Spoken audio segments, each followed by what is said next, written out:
তো চলো Sunday special একটা what I it in a day share করা যাক। তো সকালে উঠেই প্রথমে ছোলার ছাতুকে সামান্য নুন আর পানি দিয়ে গুলে এটাকে শরবত করে খেয়ে নিলাম।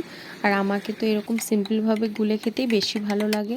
তারপরে প্রায় 8:30 যখন বাজে মা একটু ঘি দিয়ে ব্রেডগুলো সেঁকে দিল আর তার সাথে লাল চা দিয়ে আমি এটা একসাথে খেয়ে নিলাম।